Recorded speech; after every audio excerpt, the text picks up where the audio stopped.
வணக்கம் ஃப்ரெண்ட்ஸ். லட்சுமி அவர்கள் எழுதிய மனம் ஒரு ரங்கராட்டினம். அத்தியாயம் 4B.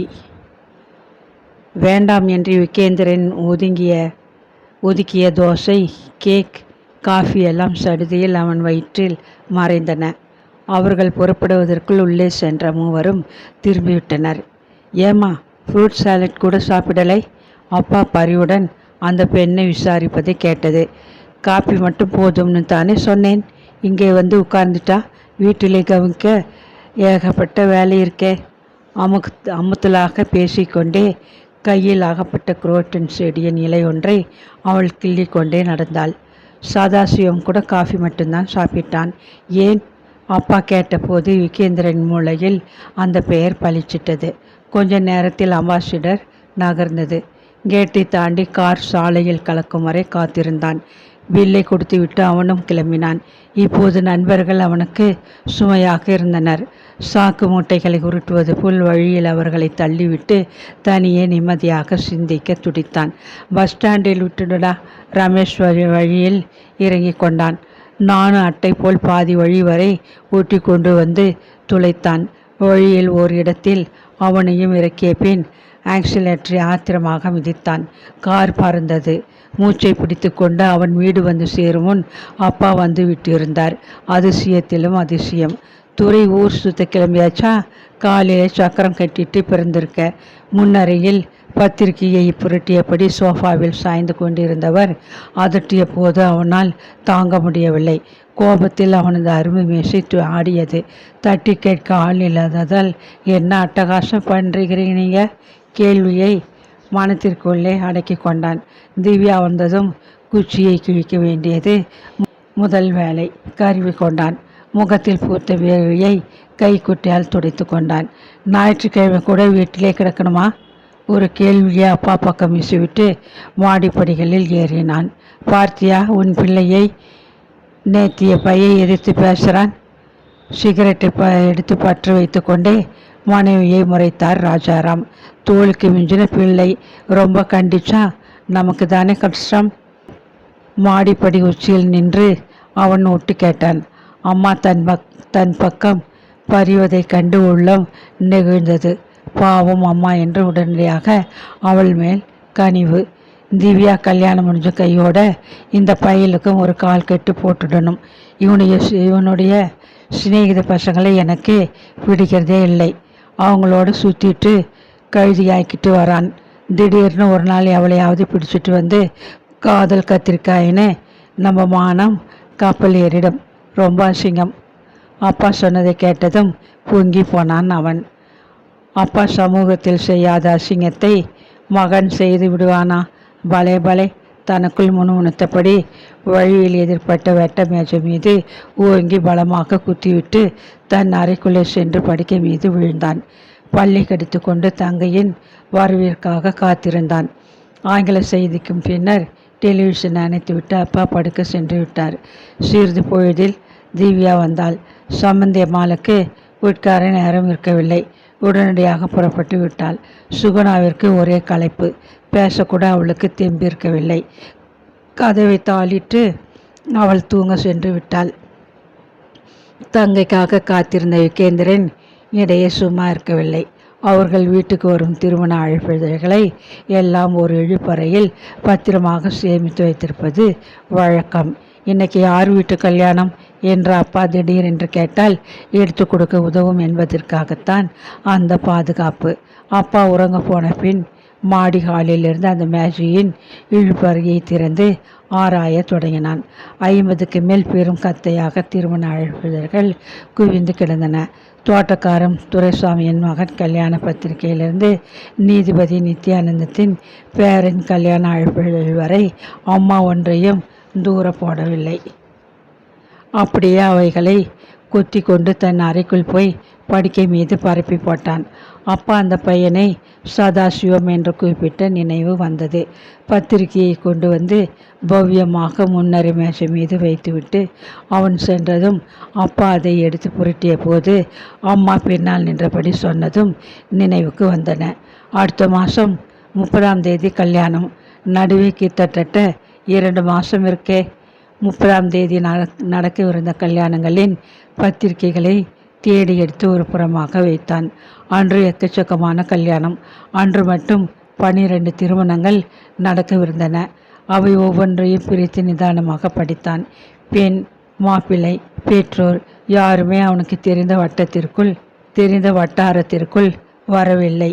முடிவில் அலுப்புடன் எல்லாவற்றையும் ஒன்றாக சேர்த்து எடுத்து போக நினைத்த போது கண்டுபிடித்து விட்டான். யுரேக்கா என்று கத்திக்கொண்டு ஓடினானாமே ஒரு விஞ்ஞானி, அதுபோல மகிழ்ச்சியுடன் அதை கையில் பிடித்துக்கொண்டு தெருவில் ஓட வேண்டுமென்ற பதட்டம். தங்க எழுத்துக்களில் மின்னிய மஞ்சள் வண்ண அழைப்பிதழ் மிகவும் எளிய முறையில் அச்சிடப்பட்டிருந்தது.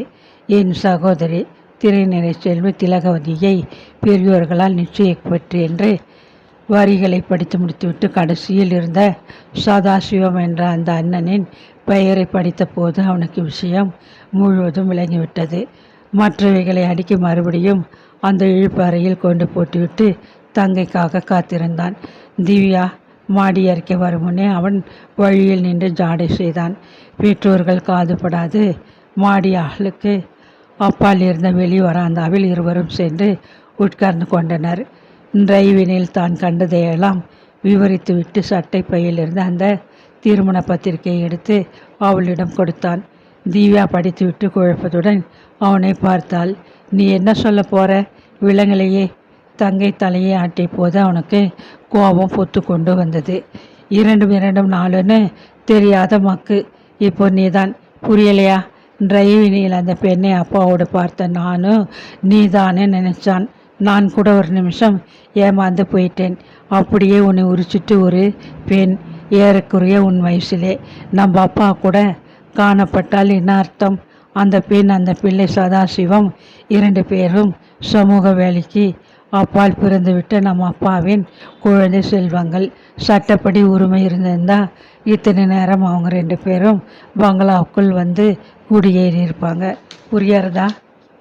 கரப்பான் பூச்சி மேலே விழுந்து விட்டது போன்ற அருவருப்புடன் உடலை சிலிர்த்து கொண்டாள் திவ்யா. விளங்க முடியாத ஒரு சங்கட உணர்வில் அவள் ஒரு கணம் தவித்து போனாள். அமிர்தாவை பற்றி துப்பு துளக்க போனதும் என்னென்ன கதைகள் கிளம்புறது பார்த்தியா? கிணறு விட்ட போதும் போல் பயமாயிருக்கு யோகி. ஒரு கொடியை பிடிச்சு இழுத்தா சரசரமா அதன் கிழக்கில் பெயர்ந்து கூட வருமே, அதுபோல ஒரு துப்பு இன்னொரு கதையை அம்பலப்படுத்திட்டது. இன்னும் என்னவெல்லாம் தட்டுப்படுமோ தெரியாது. நீ எல்லா விதமான அதிர்ச்சிகளுக்கும் தயாராக இருக்கணும். அந்த பையன் வயசை கணக்கிடும் போது அம்மாவை கல்யாணம் பண்ணிக்க முன்பே அப்பாவுக்கு ஒரு பெண்ணோடு தொடர்பு இருந்திருக்கு. அவங்களுக்கு பிறந்த பிள்ளைகள். அந்த 2 பேரும் நமக்கே தெரியாத சொந்தமும் பந்தமும் வெளியே காத்து கிடக்கு. கோபத்துடன் அவன் சிரித்தான். அம்மாவுக்கு இதெல்லாம் தெரியாதுன்னு நினைக்கிறியா அண்ணா? அம்மாவை ஏமாத்துறது ரொம்ப சுலபம். நானே பல தடவை அவங்களை ஏமாத்திருக்கேனே. அப்பாவை கேட்கணுமா? இந்த விஷயத்தில் அவர் நடிகராச்சே. அவர் சொன்னதையெல்லாம் அம்மா நம்பிக்கொள்ளுவாங்க. கோபத்துடன் கையுறல்களை வேகமாக சொடுக்கினாள் திவ்யா. இந்த அப்பா அம்மாவை கைதி போல வீட்டில் அடைச்சி வச்சிருக்கிற மர்மம் இப்போ புரிகிறது.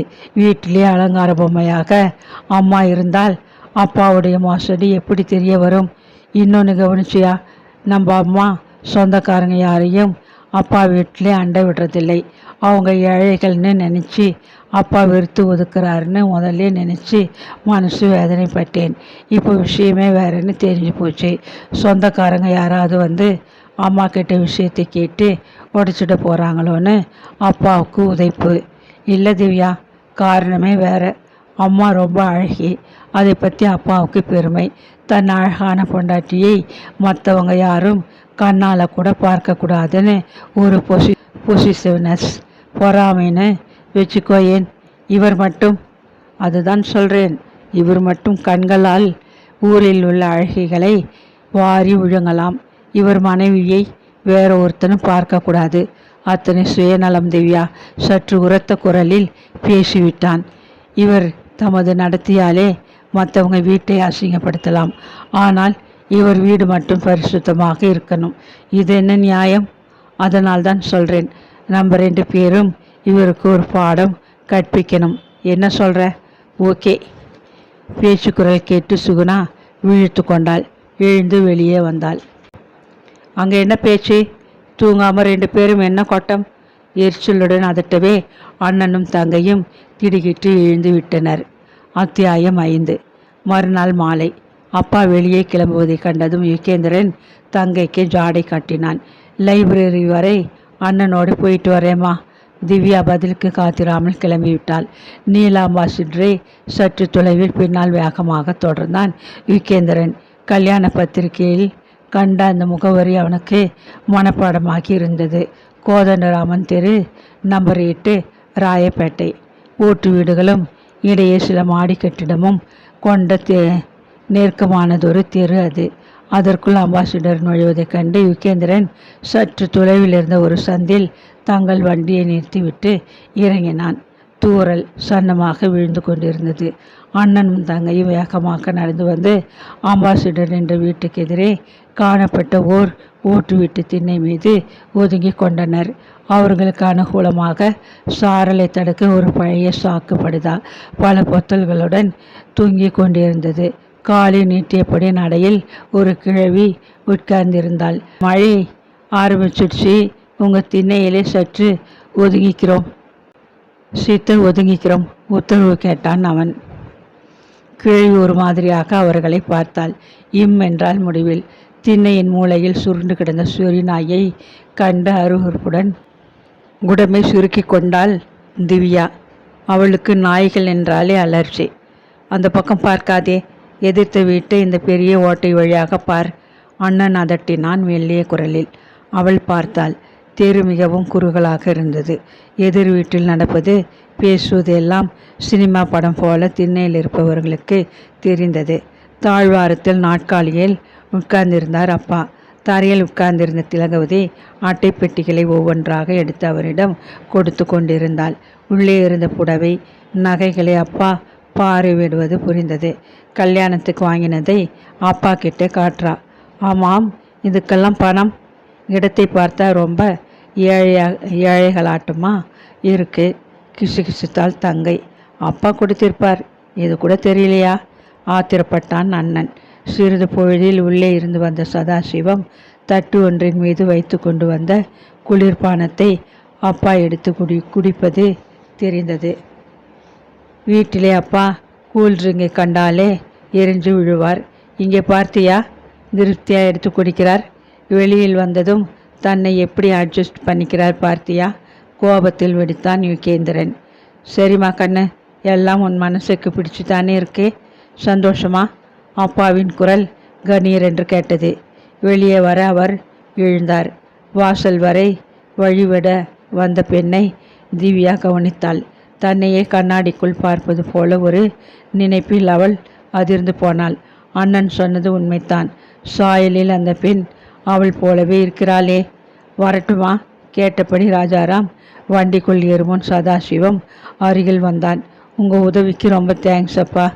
யுகேந்திரனுக்கு தலையில் அடித்தாற் போன்ற வேதனை. இன்னொரு வாலிபன் தன் தந்தையை அப்பா என்ற உறவு கொண்டாடியதை அவனால் ஏற்க முடியவில்லை. நெஞ்சை என்னவோ உறுத்தியது. அப்பா அம்மா கூட இல்லை, அனாதியாக இருக்கிறோம். அதனாலே கல்யாணத்தின் போது நீங்கள் வந்து முடியும் வரை பந்தல்லே இருக்கணும். இல்லாட்டா என் மனசு வேதனைப்படும். அப்பா. அந்த பெண் குழைந்த போது அப்பா அவள் கன்னத்தை செல்லமாக வருடினார். திவ்யாவுக்கு உடம்பை என்னவோ செய்தது. நெஞ்சை அடைத்து துன்ப உருண்டையை விழுங்கி கொண்டாள். Okay dear. அப்பா முடிவில் விடை பெற்று கொண்டு வண்டியை ஓட்டி கொண்டு போய்விட்டார். அவர் தெருவை தாண்டியதும் அவர்கள் இருவரும் உள்ளே சென்று கதவை தாளிட்டு கொண்டனர். தூறல் நின்று விட்டிருந்தது.